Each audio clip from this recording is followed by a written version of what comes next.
Hello, I'm Ed Rabyd, otherwise known as the Rabyd Atheist, a former pastor turned atheist, now a compassionate anti-theist. Welcome to my channel. You're free to like or dislike the video, so please feel free to hit those buttons. Feel free to comment below, and I would appreciate it if you would subscribe to the channel and hit your notification bell for more content as it is released. You're also free to share my videos as much as you like. I'm going to conclude this little series I've had running on the Ten Commandments called The 10 Commandments Suck. This is part 10, and this is more my final thoughts on the issue.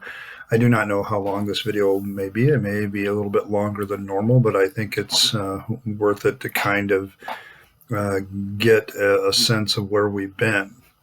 A long time ago, I wrote on my blog, the Gray Wayfarer, a series of things on the Ten Commandments, and I basically the Ten Commandments, revising the Ten Commandments is what I called it, and I had 3 parts. I'm kind of going to go through that rapid fire today, and some of it's going to summarize this series, but there's going to be some additional thoughts on it that I think need to be expressed. And the first part of that series was what needs to go. When I got done with the 10 Commandments that time, and I think upon looking at the 10 Commandments this last time, when I look here at Exodus 20 and Exodus 34 and Deuteronomy 5, Exodus 20 and Deuteronomy 5 are very similar. There's some different motivations, but it doesn't really change the nature of the commandments too much. And so there's definitely some issues there and definitely some problems that are very similar. I'm going to dismiss Exodus 34 because, quite frankly, Exodus 34 is purely a religious covenant between God and his people, involving almost nothing moral and having everything to do with religious practice. That those 10 commandments, the only ones that are actually called the 10 commandments in the Bible, are more about the Israelite religious practice than anything else. So I'm going to set that aside and call that, well, that's nice for them, but it's not really applicable to anybody else. So it really kind of, if it does anything, it kind of undercuts this inspiration of God thing. Because quite frankly, why would God inspire something that really only applies to one group of people if he's trying to create a universal set of rules? And there isn't much rules to it anyway. But Exodus 20 and Deuteronomy 5 are very similar. So let's kind of take a look at them. If I were to grade the 10 commandments, and let's say we give a point for each commandment, I'd say that the 10 commandments gets a 3 out of 10, and the 3 is done with some reservations because of some of the penalties for it. I think what you see is you can say that certain commandments make it, but the other 7 I would discard as nonsense. So let's take a look at them. Well, what needs to go? Commandment 1. I think, I am the Lord your God who brought you out of the land of Egypt, out of the house of slavery. You shall have no other gods for me. Just needs to be X'd out. Well, this would be been a perfect time to abolish slavery of Israel as a testimony to its evil. It would have been a symbolic deliverance of the nation, and then demonstrably you could get rid of slavery. Bond slave being conditioned into a form of slavery is where a person with Stockholm syndrome, so bad they become a lifelong slave. And so what you really see in this commandment is a chance to get rid of slavery as a good concept whatsoever, and God completely botches it and basically says, no, what that really means is just you're not supposed to have any gods before me. I'd also dump commandment number 2, you shall not make yourself an idol, and the rest of it that follows. I mean, ultimately, this is probably the most ignored commandment in all of Scripture. I mean, go into any Catholic church and you'll see graven images everywhere. But it goes much further than that. There's really no creativity. This pretty much eliminates any artistic creative thinkers because there's really no way that you can do art without doing any of the above. God is a jealous God, but later calls jealousy a sin. Oh, no contradiction there. Yeah, right. How is it just to punish the children and the grandchildren for the crimes of the parents? That's in this commandment too. So, yeah, goodbye. You shall not take the name of your Lord God in vain, commandment number 3. There are literally hundreds of interpretations of what this means, and none of them make any sense. Of the commandment is the most nonsensical and controversial as far as meaning, so yeah, goodbye. Commandment number 4, observe the Sabbath day to keep it holy. As the Lord your God commanded you, 6 days you shall do all your labor and all your work, but the 7th day is a Sabbath day. And it goes on to the various details. Sounds like on the surface like you have a great day off scheme here, but it's ultimately about more draconian totalitarian control than anything else. One guy is literally killed for gathering sticks on the Sabbath day. How is that eye for an eye? More like a scratch being punished to a stick to an eye. Interestingly enough, Jesus does contradict this command and is the only one the disciples and Jesus break, even though he tells everyone not one jot or tittle will pass from the law. But Jesus clearly breaks some of the Sabbath laws. Maybe a little bit overkill on the punishment. So yeah, we're going to toss that one too. Honor your father and mother. You have to ask yourself if the man who wrote this had an ironic tone as the punishment for being a rebellious kid was the death.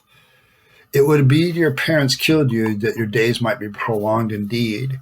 Talk about training someone to be an abject slave to their rulers. You don't get any better than this. Give parents absolute authority over their children. Force those children to love and fear them. And then try to figure out how that's not a sadomasochistic relationship.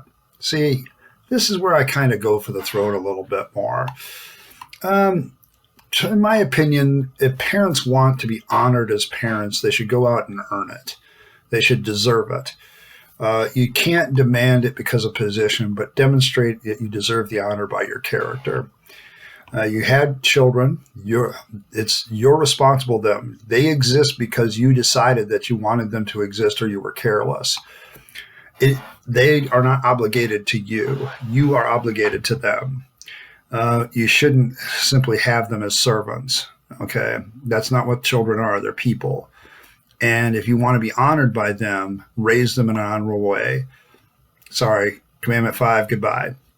You shall not murder. Finally, there's one I can keep, but this really isn't anything more than a duh. So we'll move along.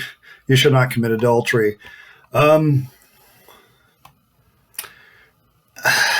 Couldn't you put a more significant issue in here, like slavery or genocide or some of the other ones? It seems like adultery seems to be a little bit lower on the list, and it has its own punishment. And the punishment in the Bible is death, so that seems to be a little bit severe too. Trust me, somebody who has personally experienced this, there's plenty of societal consequences for adultery that are fairly substantial, that are quite sufficient. Thank you. You shall not steal. Yeah, another duh commandment. We'll keep that one. You shall not bear false witness, any gamer. What are the commandments? It's actually ahead of its time. Perjury. Nice, but it doesn't really prohibit lying, as some people say. In fact, some of the great characters of the Bible, from Abraham to the midwives that talk to the Pharaoh about how these Hebrew women give birth faster, yeah, they're all telling some pretty good whoppers. You know, to save life by lying doesn't seem to have any problematic thing in the Bible. You find other people that disagree with that statement, but there it is. And then we have 10. You shall not covet, and the whole list. What could be more Orwellian or totalitarian than a thought crime? The second commandment makes you give up creative thought, and this one makes you up thoughts of any kind of desire, making you content with your lot in life, even though it sucks. And this is probably the most sucky of the sucky 10 commandments, in that it basically causes you to be content with your lot in life, no matter who is dealing the shit to you. Sorry, it's a really deadly commandment to the human spirit. It also is misogynist as fuck. Oh, I hate to use that word. Wives' possession is so hot in the Bible, and Moses in particular really has this idea.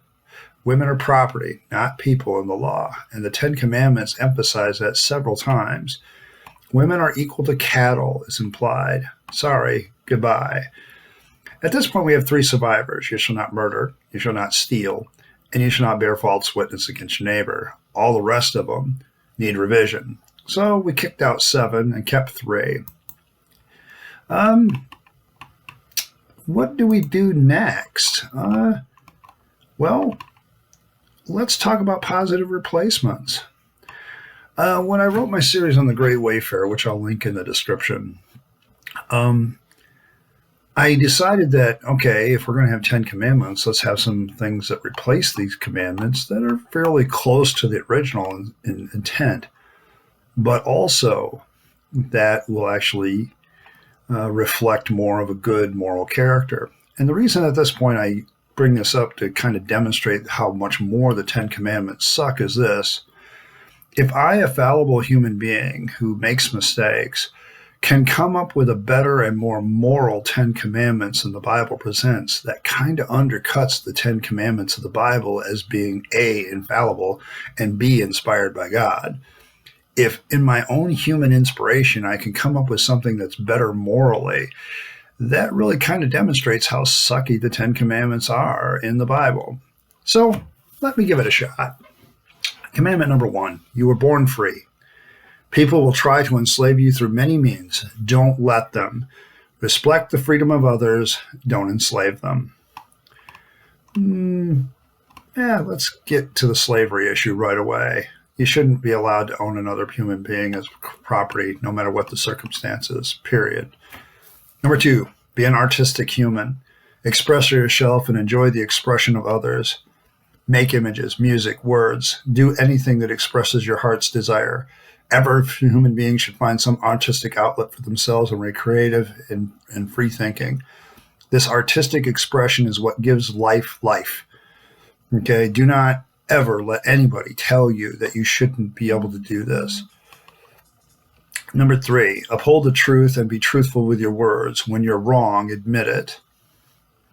I think that's pretty self-explanatory. Take one day a week off and do what you want to do. Life is too short not to enjoy it. That includes work if you want to. Number 5, if you have children, remember that was your decision. They're not theirs. So be responsible parents, earn their respect, and teach them to be good human beings. Don't murder. Yeah, I'll keep it. Yeah, but it's also, no shit. Duh. Number 7, engage in responsible and consensual sexual activity. If you're responsible and those sexual acts are consensual, I don't understand why society or anybody else would have a problem with them. As long as everybody is willfully involved in the act, and as long as everybody is being responsible and taking into account sexually transmitted diseases, pregnancy, and so on and so forth, and the societal issues that come along with this, if you can't be a person that can get rid of jealousy out of your life, you probably shouldn't be in a polyamorous relationship. But at the same time, those that can shouldn't be condemned. Sorry, I think the only real thing that needs to be said about sexuality is, did they consent to it, and are they responsible enough to handle it? And those are the only 2 things that really need to be addressed. Number 8, don't steal. No shit. Don't lie to convict or harm the innocent, which makes it much more clearer about bearing false witness. Once again, no crap. Number 10, think freely. Never accept any tyranny, especially that of the mind. I think thought crimes are garbage. And the fact that the Bible basically makes certain thoughts a crime to the point where you will go to hell for them is one of the most despicable things to think about your fellow human beings. That you're looking at a fellow human because of what they're thinking, and if they don't repent of that to Jesus Christ, they're going to hell, is one of the most despicable, evil things to think. I'm sorry, I can't respect anybody anymore who believes their fellow human beings are going to go to hell simply because they don't believe certain things. No. And the fact that you believe that they're going to hell because they do the sin of thinking something wrong. No. That just makes the 10 Commandments suck even more, because you're literally creating an Orwellian totalitarian police state with God as the chief policer. And I'm sorry, that's just true. You don't have to like that observation, but it certainly does demonstrate that the Ten Commandments indeed suck.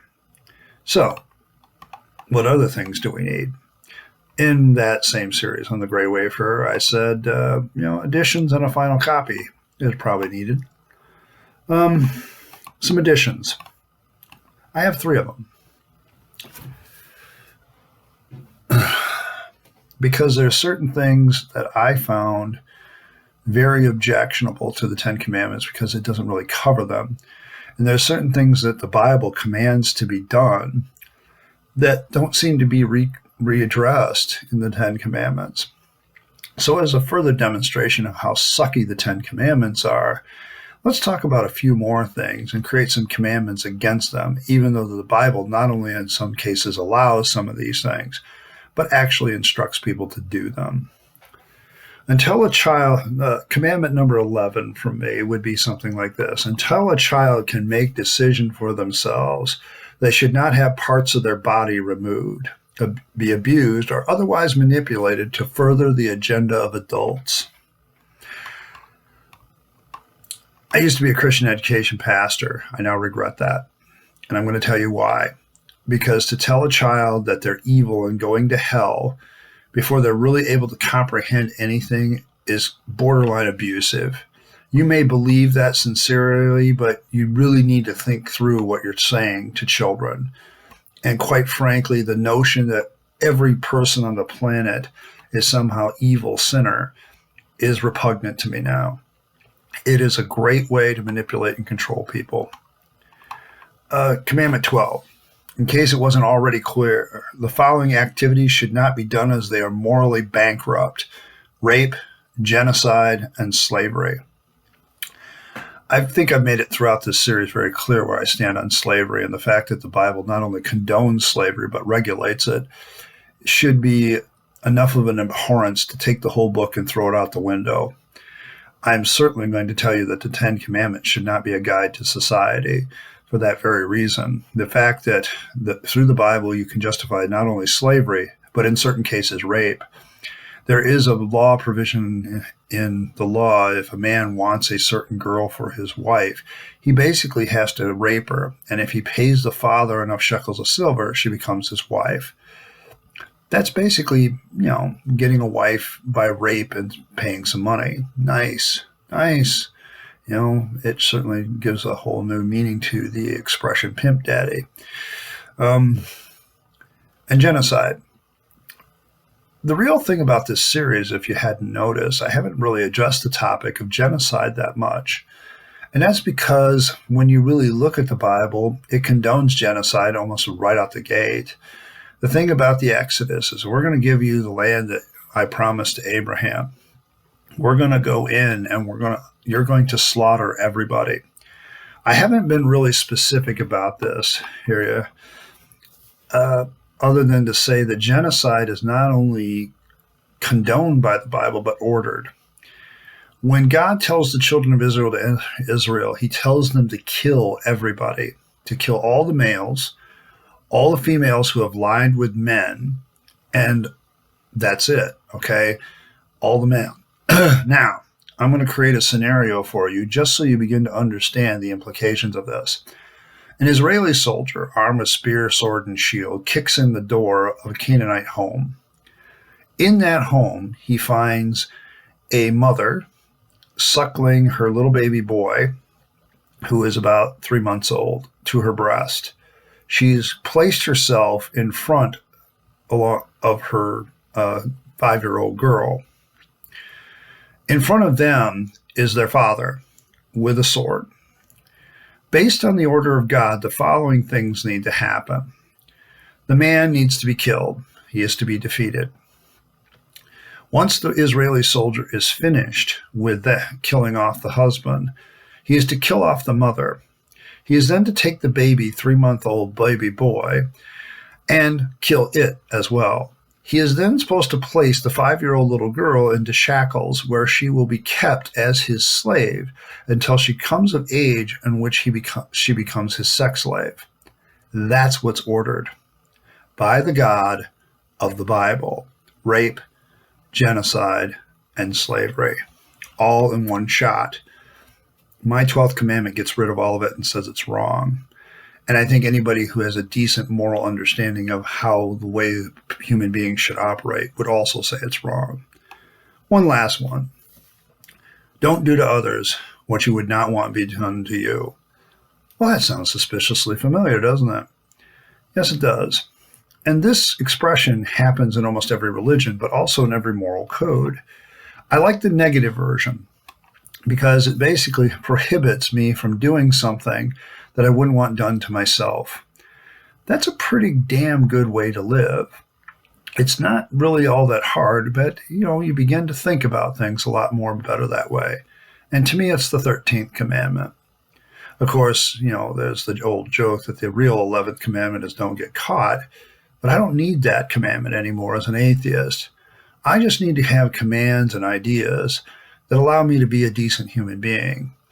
And I'm going to tell you right now, I'm not going to turn to the 10 commandments of the Bible, because the 10 commandments of the Bible absolutely and completely suck.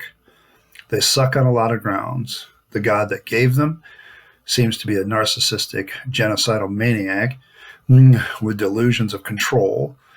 The commandments themselves are confusing because they're in 3 different spots, and one of them is completely different than the other 2. They seem to have an overabundance of the idea that people can own other people, that the main thing about all of this is abject humility before a God and absolute obedience to a master at any time. The 10 Commandments never deal really effectively with the issues of rape or with slavery or with genocide. In fact, they completely blissfully ignore them because the same God that gives them, quote unquote, gives them, the same God, quote unquote, who gives them, will later on order his people to not only commit genocide and place the captives and slaves, but the little girls, any one of them that hasn't had a period yet, will grow up and hasn't been with a man, will grow up, and once they do have that period, will suddenly become the sexual slave property of that man who conquered them. That's the God of the Bible, and that's why the 10 Commandments doesn't address those issues, and that's why the 10 Commandments suck. It is an absolutely awful and morally bankrupt code, and the great tragedy of the whole damn thing is the fact that some people, religiously motivated people, think that these 10 commandments should be placed and be our set of base code for law. I don't think so. There's nothing morally justified about them. Whenever I hear this now, this is one of the few things that will make me angry. Listen, I know the Bible. I know theology. I was a Christian pastor for 20 years. And when somebody comes up to me and says, don't you think that people should be guided by the 10 Commandments these days? I want to puke now. I don't have any time for that anymore. And the reason I don't have time for it anymore is very simple. Because when you really look at the 10 Commandments and you honestly and intellectually and ethically and morally consider them, I'm sorry, they suck. They are bankrupt. And really, if we're really honest about ourselves, really, we should discard them as a bad end. As a code, a 3,000 plus year old code for old goat herders in the middle of the desert who were tribalistic and fighting with each other. And those 10 Commandments reflect that. A bunch of people fighting with each other, enslaving each other, committing genocide on each other, committing rape of the women with each other. And none of those things are addressed in those commandments. And that's the reason why. And that's why the 10 Commandments really genuinely do suck. Hi, I've been Ed Rabyd, the Rabyd Atheist. I want to thank you for coming to my channel. This has been a very interesting series, and I've been happy to do it. If you can't tell, I'm very emotional about certain aspects of this. I really find the Bible to be a very bankrupt moral code, despite what everybody thinks that it is. The more you read it and the more you study it, the more you want to become an atheist. And that's exactly what happened to me. I didn't convert because of any emotional thing. I converted because the more I studied the Bible and the more I tried to justify this God of genocide, slavery, and rape, the more I began to realize I couldn't do that and be a decent human being. And I still can't do it. I want to thank you for coming by my channel today. I hope this series has been entertaining to you. I appreciate any comments. And comments have a way of influencing the content of Friday's videos, and I will respond to them when I can. You can also direct any questions at me at any time if you're looking to understand something. And you can always comment on what you'd like to see me to do. Videos are uploaded Monday, Wednesday, and Friday-ish. One thing I don't tolerate is name calling in the comments. Demonstrate that people are foolish, but don't call them fools. Be sure to like, subscribe, and get your notifications the way you like it. And hopefully someday I can too convince you to be a rabid atheist. For now, this is Rabyd, the Rabid Atheist, signing off. Thank you for stopping by, and goodbye.